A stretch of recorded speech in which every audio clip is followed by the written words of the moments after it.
మళ్ళీ చెప్పు. నేను ఇక్కడే ఉంటాను. ఎప్పుడు? అమెరికాలోనే ఉంటాను. నేను ఇండియాకి వెళ్ళను. ఎప్పుడు?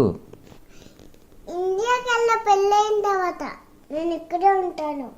అమెరికాలోనే ఉంటాను. పెళ్ళైన తర్వాత ఇండియా వెళ్ళవాలని ఎవరు చెప్పారు? పెళ్ళైనా వేరే వేరే ఇంటికి వెళ్ళిపోతాను కదా, అలా ఇంటిని వదిలేసి. అవునా? మీకు ఎలా తెలుస్తుంది? నాకు తెలుసు. తెలుసంటే ఎలాగే? అందరూ అలాగే చేస్తారు, నాకు ముందే తెలుసు. ఎలా చేస్తారు? పెళ్లి చేసుకుని పెళ్లి చేసుకొని పాత ఇంటి నుంచి వేరే ఇంటికి వెళ్ళిపోతారు. పాత ఇల్లు అంటే పాత ఇంట్లో ఎవరు ఉంటారు?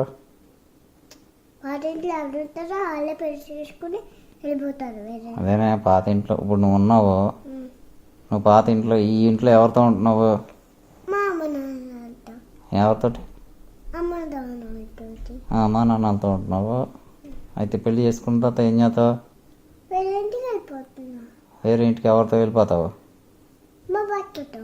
మీ భర్తతో వెళ్ళిపోతావా?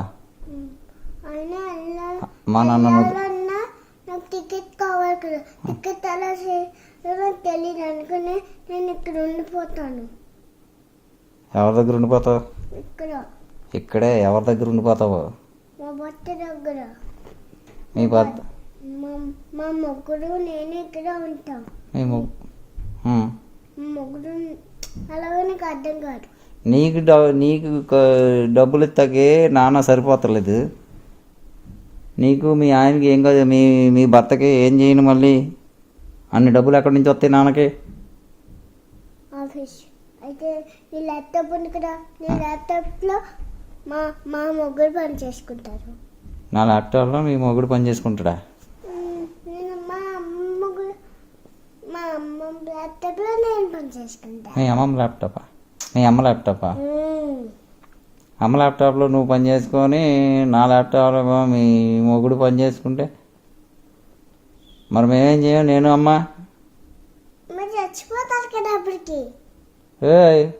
మేము బతికే ఉంటే ఒకవేళ మేము బతికే ఉంటే మీరు చేయొచ్చు. అప్పుడు మళ్ళీ నీకు మీ భర్తకి నేను అన్నం పెట్టాలి, అంతేనా? నేను అప్పుడు మీ కోడర్ లాగా ఉంటాను కదా. కోడలా? నాకు కాదు కోడలు, మీ ఆయన వాళ్ళ అమ్మ నాన్నకి, అంటే మీ అత్తగారికి మా అమ్మగారికి. ఓకే.